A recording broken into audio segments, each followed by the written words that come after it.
Welcome to Part 4 of The Evolution of Civilization, the Human Animal, on the Enlightened Society podcast. Welcome back to our new origin story, our new and informed mythology about who we are and where we came from. In this episode, we'll continue the journey from the place we left off previously, the origin of life, and now we turn to our own human species. There may have been as many as 40 billion different species over the history of this planet. 99.9% are gone. Each species made up of countless individuals. Each being had a life, one that mattered to it, just like ours matters to us. But they were just one form of the DNA which survived them. In fact, we are all the DNA that has existed for billions of years. Therefore, in essence, we are billions of years old, and of course connected to every other being that is made up of DNA. In fact, this could be one mechanism, a scientific one, for understanding the Hindu idea of reincarnation. Every being is like the fruiting body of DNA, similar to what the mushroom is to mycelium, or an apple is to a tree, except on a much larger scale. The DNA fruits a tree, which in turn fruits an apple, and then this process repeats. Not to mention the atoms, or the energy that makes up the universe and existence itself. Every one of us is a survivor along an entire lineage of survivors. Generations upon generations, back to the beginning of life as we know it. We are all family, connected to every other living being on Earth. It's fitting that we should celebrate this knowledge by telling that story, the story of who we are and where we came from. It's a miraculous story, because our ancestors, all living beings, were the characters that made it. How many times did we sing to each other? How many times did we fight each other in our task to understand ourselves? Just like before, we won't get bogged down in all the scientific terminology, and especially now, our human lineage uses such arcane names, and if I start using words like Ardipithecus or Afarensis, I'm likely to make my own eyes glaze over. We also won't be concerned with covering every aspect of human evolution, but rather showing the broad trajectories which make the story so fascinating that you want to learn more about specific details on your own. We'll look at humanity holistically, including our mental and spiritual journey, and we'll also touch on technology, geography, and climate change over large timescales. One of the most important things to consider is that real-life events are largely lost in the past, but our imagination can make them live again. That's why it's important to remember, to notice, to imagine. The pressures of finding food, of our daily fears and struggles, of our joys, of our companionship, of overcoming the odds. We'll spend most of the episode looking at the period between 2 million years ago and 10,000 years ago. That's called the Pleistocene, which means the newest epoch. It covers the bulk of the human lineage. As mentioned in our last episode, we split off from the other apes around 20 million years ago. Since then, there's been many species of apes spread across the world, a real planet of the apes. Over that time, one of those ape species evolved into 4 lineages that still remain today: gorillas, chimpanzees, bonobos, and humans. The next major milestone was around 4 million years ago when we diverged again. This is the point where we began standing up regularly.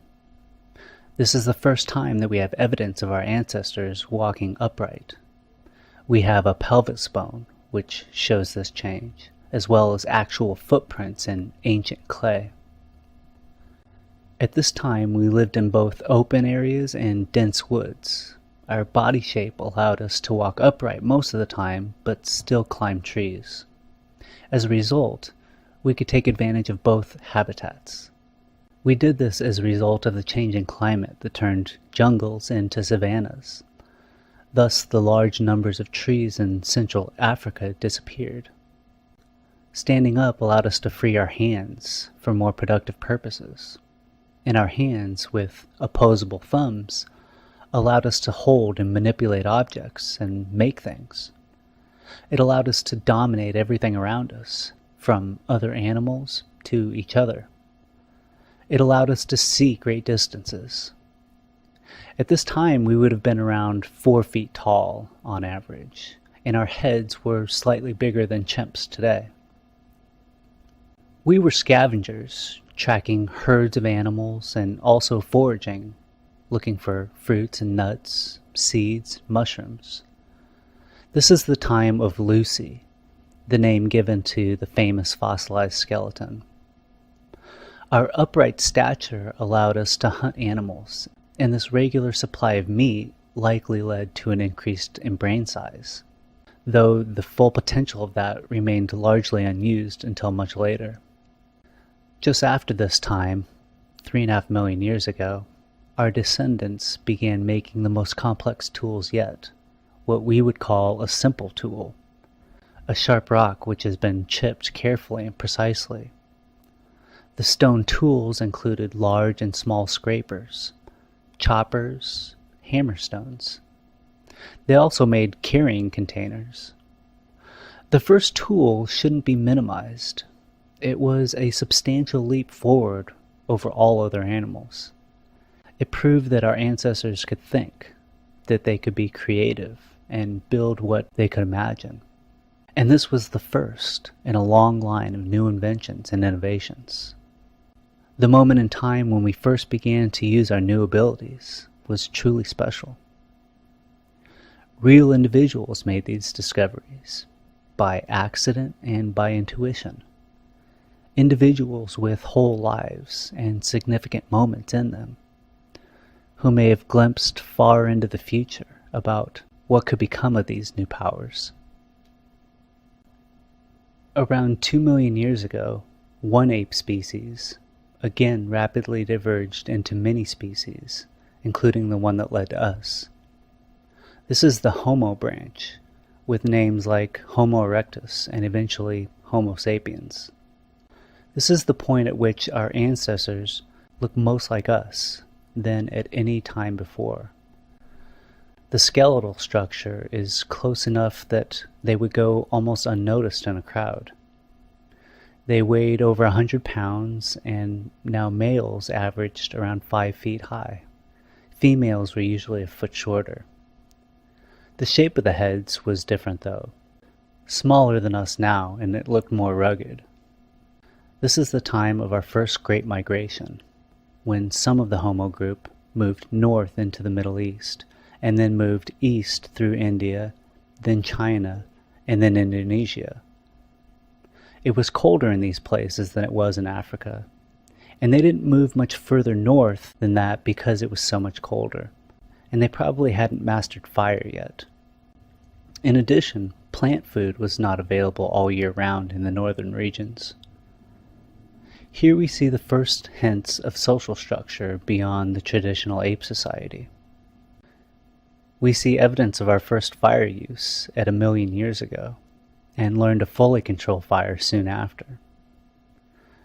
The ability to start fire at will was one of the most important advancements. What a miracle it was when we learned to create fire from seemingly nowhere. This ability must have been breathtaking to the first person, and then to those who were first taught this skill. It must have been considered magic, perhaps even kept a secret. It gave us the ability to stay warm, to cook animals and plants, make them taste better and easier to eat. We could even set whole areas on fire and use it as a weapon. But beyond that, it was the first time that we sat around a fire at night and stared into it to wonder and marvel at its chaotic beauty. Only the sun rivaled its majesty. Perhaps some even considered that they were related somehow. This technology was the beginning of a revolution, one that eventually led to metallurgy at the dawn of civilization, which led to controlled combustion and modern technology. We see a rapid increase in brain size at this time, from around 800,000 years ago to 300,000 years ago. Larger brains slowly allowed us to create more complex thoughts and societies, and enabled us to interact with each other and with our surroundings in new ways. By now, the Homo group had moved into most of Europe, from Germany in the north to the British Isles in the west. Which leads us to the next two milestones in human evolution. The Neanderthals at 500,000 years ago, followed by the Cro-Magnon 50,000 years ago. These two milestones provide the vital conceptual background in our evolution. The Neanderthals likely left Africa in small bands. They moved through the Middle East and continued moving east through India, then China, and into Malaysia, just like the Homo group before. Eventually they made their way north into Russia, then west into Central Europe, and finally Western Europe, and then south into Spain. The other Homo groups largely disappeared by the time Neanderthals arrived in Europe. We have very little information about the Neanderthals. Most of what we know comes from a few dozen fossils and artifacts. There were probably great differences in them over time and regions. Some groups and individuals would have been far smarter than others. They probably lived in families or clans of around 10 adults. They were nomadic and followed herd animals. They were likely very good hunters and were constantly mobile. They were bigger than us in most ways, from bones to teeth, brains, noses. It was much colder in Europe than in Africa, which would account for their relatively short arms and legs and large torso. They had larger heads than us, which were elongated from front to back, even football-shaped. They would have adapted to the freezing temperatures during the cycles of ice ages, and would have died out or migrated south as the ice sheets covered northern Europe from time to time. Neither they nor the animals that they hunted could have survived those freezing temperatures. Their body type meant that they had to consume twice as many calories per day as us, and they expended more energy when running after animals. They lost most of their body hair and were lighter skinned than their predecessors. In the north, there was not enough light to penetrate the skin to create the darker pigments, and because it was colder, they remained clothed most of the time. Intellectually and culturally, they had the same potential as us, but didn't use it for whatever reason. They didn't show signs of language like us, though they likely had complex communication. They didn't adapt to the technologies of their competitors, despite potentially thousands of years of overlap. They probably had cultural rituals, but we can only guess at what these were. They probably had burial rituals, for example. What happened to the Neanderthals remains a mystery, but is likely a combination of many factors. But all of them revolve around the arrival of Cro-Magnon, the first modern humans in Europe, around 50,000 years ago. Neanderthals were outcompeted in nearly every way. They went extinct as a separate group due to both assimilation and violence. Like our modern civilization, the clans likely battled each other and took each other's resources, kidnapped and took hostages. They also must have lost their best territory and resources due to better competition. They interbred with Cro-Magnon and likely succumbed to unknown diseases that the Cro-Magnon brought. Interbreeding may have been consensual at times, but rape was likely very common. They lived alone in Europe for hundreds of thousands of years, and then suddenly vanished when Cro-Magnon arrived. They lived together with Cro-Magnon for probably a few thousand years, and the last remnants of them are found in Spain around 30,000 years ago. The difference between the two was an order of magnitude.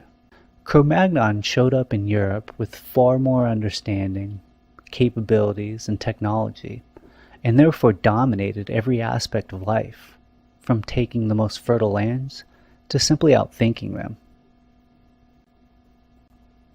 Modern humans, meaning our direct lineage, can be traced back to East Africa 200,000 years ago, when we began to move north out of Africa. This is also the point at which our tool making became more lethal. We used multi-part tools called composite tools, including traps, complex spears, with tools made of flint, bone, antlers, and shells. Our ancestors lived in many places, but especially caves. Caves were a favorite place to live because they offer substantial protection from animals and from the weather. We built small and light fortifications as we moved around. We made and lived in all kinds of shelters, including mud stone houses. They lived in small bands of people and had a gender division of labor. They were participating in group hunting of large animals. The first signs of language appear around 100,000 years ago, and language as we know it today unleash the dormant power of the mind. Art also appears at this time. We have evidence of bracelets and beads, body art, and used painting materials such as ochre. Around 70,000 years ago, there was a bottleneck in human population, which dwindled to only a few thousand individuals. The reason is still unclear, but possibilities include disease or the eruption of the Toba supervolcano. At that time, global temperatures dropped by several degrees and created several years of ash-covered darkness on Earth. Regardless of the reason for the human bottleneck, one of many, we survived. Similar to the groups before them, they were the first out of Africa and ended up in Asia, and then spread across Asia, then moved to Europe, which finally brings us to the Cro-Magnon, the name given to the first ancestors in Europe. The name comes from the place in France where they were first discovered. As with the past migrations out of Africa, there were likely many reasons for modern humans to expand, but climate change was a major factor. During climate shifts, green corridors would have allowed safe passage through previously inhospitable terrain. They likely followed herds of animals during their seasonal migrations. Our particular human species began to move out of Africa around 60,000 years ago. They first moved into the Middle East, then into India. That line of humans continued into Southeast Asia and then Australia by 50,000 years ago. Another group of humans left Africa about this time and spread to China, then Russia, and then to Central Europe. To get to Europe through the Middle East requires crossing some of the largest mountain ranges on Earth, from Afghanistan to Iran, Iraq, northern Syria, Turkey, to Greece. They simply prevented large migrations. This is in addition to the lack of food and water in the deserts of the Middle East and Africa before they even reached the mountains. That said, yet another group left the Middle East and spread through Europe via Turkey and Greece by 40,000 years ago, probably due to climate shift and to their superior intellect and their ability to survive in nearly any condition. Cro-Magnon fossils have been found in Britain, Italy, Romania, and Russia as early as 40,000 years ago. They eventually crossed into the Americas around 15,000 years ago, across the Russian-Alaska land bridge, made of ice and tundra, and lived off of the sea, using small boats made of walrus skin, driftwood, and bone. They moved down through North America and into Central and South America. As with most migrations, they likely followed herd animals, and they also spread out due to increasing human populations. As for culture, our ancestors likely lived in clans of 10 to 20 people, who probably met periodically with others in more central locations to trade goods, among other things. We're not sure how violent or peaceful they were, but certainly they cooperated enough to survive. They likely had occasional large-scale fighting, but we don't see evidence of this before 30,000 years ago. There's evidence of division of labor among genders. Our ancestors had language for quite a while, and it certainly became more and more complex over time. But the first official languages didn't arise until humans settled down after 10,000 years ago, with the Indo-Europeans. With language comes the ability to think complex thoughts and perform abstract reasoning. Likewise, self-consciousness arose and gave the ability to be aware of oneself in an intrapersonal and interpersonal way, forming complex individuals and societies. In addition, teaching with language is superior than showing, but of course the combination is best. They could share ideas and knowledge. They could employ strategies based on data, such as using a particular type of bait and string and pole to catch a certain type of fish at certain times of the season. They could work together as a group to form a community and not just live together. Finally, with language comes the ability to organize and control large groups, which simply overwhelms animals and other opponents, not to mention controlling each other.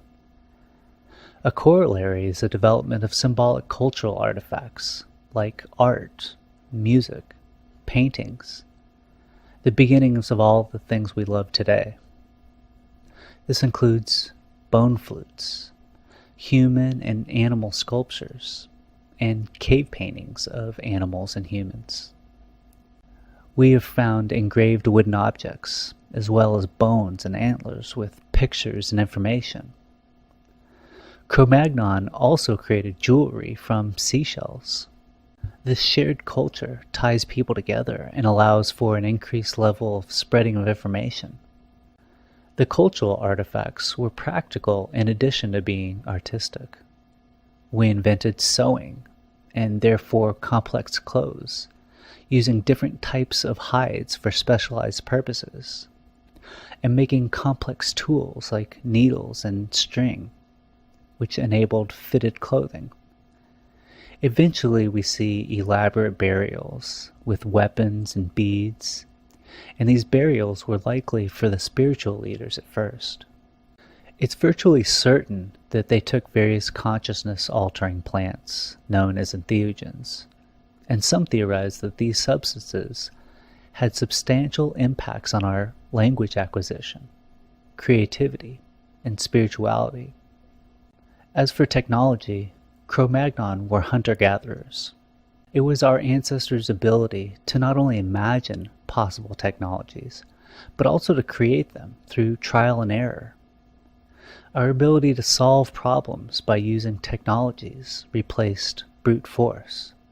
Our ancestors made more complex tools than ever before, and it was the tiny improvements and incremental steps that made such profound differences. For instance, they could make high-quality clothing from multiple pieces of hide by sewing them together for precise fit, making them more functional and warmer. They created needles from bones for sewing clothes and probably also used them for stitching wounds. They were highly specialized materials like flint tools, created by specialized chipping techniques. They made barbed bone hooks on spears in order to fish. They could select the right woods for specific purposes such as boat making and create lashings to bind them together. As a result of our advanced technologies, we could make use of more varieties of foods and materials depending on what was available. The key was better everything, in subtle yet important realms. Sharper rocks which were more intricately devised, stronger, lighter, and warmer fortifications. It was the subtleties that make things more useful. Our evolution was also dependent on herd animals that we hunted. The animals that lived in Europe included the common animals we know today, but they also had rhinoceros, panthers, cave lions, among many others. And reindeer lived in the cold climates. We used animals not just for food, but for tools of all kinds. Reindeer boots and pants and coats, materials for fortifications and artistic expressions. By 30,000 years ago, they developed the ability to track stars, seasons, the moon stages, and correlated them with animal migrations. Therefore, they created the first calendars by carving incremental marks on bones. While it's fantastic for us to stare up in the sky and know what all those balls of fire are and where they came from, we also live in cities and rarely see them anymore. Whereas every night of their lives, they had the galaxy of stars above them, and they must have been awestruck at the majesty and miraculousness of the cosmos. It would have been engraved in them from early on. By 20,000 years ago, the Ice Age was among the worst that they had experienced. Ice covered much of northern Europe. Cro-Magnon survived without the Neanderthal body type due to their ability to imagine, to invent, to develop technical solutions, and then communicate them with others. Eventually, we learned to domesticate animals, like reindeer, dogs, and cats around 20,000 to 10,000 years ago. Then we used animals as workers. Finally, humans began to settle down and make permanent settlements in the Middle East and India, where they began large-scale agriculture along fertile valleys and rivers. This coincided with a rapid warming of the planet that remains to this day. Only 3 times in the past 200,000 years has it been this warm, lasting 20,000 to 30,000 years each. And finally, around 10,000 years ago, they settled down to raise crops and animals on a mass scale, to build permanent structures and official buildings. This is the beginning of modern civilization, what this series is all about. It's likely that there were 10 million humans living on Earth over the past 50,000 years. Then around 10,000 years ago, the numbers increased dramatically. At the conclusion of this episode, and at the beginning of civilization, we find a complex mix of empires and empathetic philosophies, a tradition that remains to this day. Think about it. Only 100 years ago, our civilization has almost only known empires and kingdoms, which has battled and co-opted science and spirituality. Our modern age is truly remarkable in the history of our civilization and species, as well as life on Earth and in the cosmos, not to mention the miracle of our very existence. The history of our species is not just one of physical changes and technological improvements, but perhaps more importantly, a spiritual evolution. Our history is one of the conflict between gentleness and violence. We came from an environment of dominating and manipulating species to a more accepting one that shares information and educates each other. As we became more and more conscious of ourselves and our environment, we have consistently had to choose between several options that had the effect of causing greater gentleness or violence. Our emerging consciousness gave rise to at least 2 fundamental questions. What is all this? And how should we act? And the answer to what all this is then affects how to live in the world. On the surface, we call the answers to these questions culture. But on a deeper level, it's the essence of what it means to be a human being, the split man, seemingly forever divided by our higher and lower natures. Thus we have the Garden of Eden story, a perfect metaphor that symbolizes our predicament. We realize that to a greater or lesser extent, we are in control, and that scared us, because that forced responsibility on us. We found ourselves forced to constantly choose, and even inaction was a choice. And these choices had ever greater effects on the nature of our society. On the one end of the spectrum is our hopes, which includes openness, acceptance, vulnerability, compassion, forgiveness, understanding, imagination, caring, which leads to things like art and spirituality.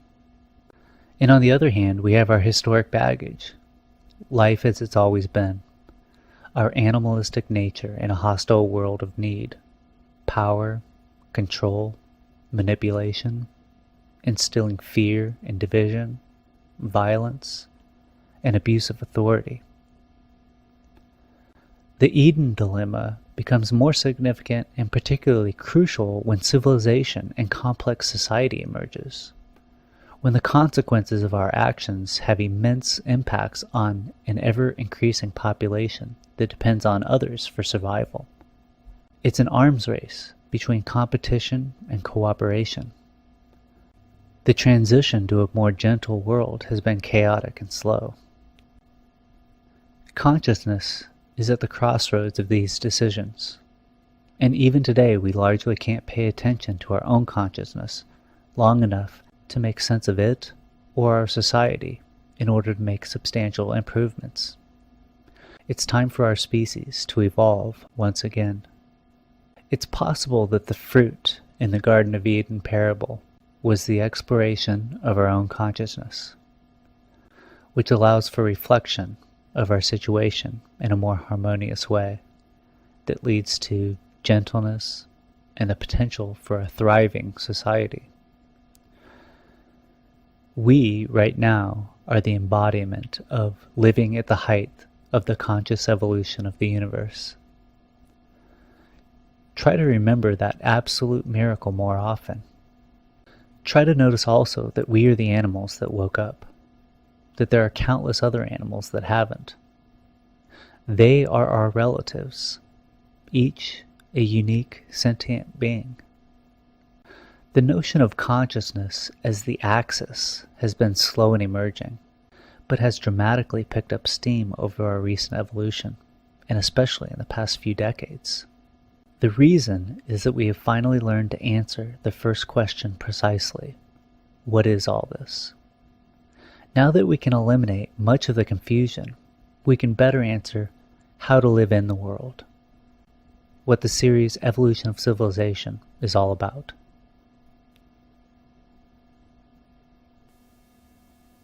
If you enjoyed this episode of Enlightened Society, please subscribe, share, and donate.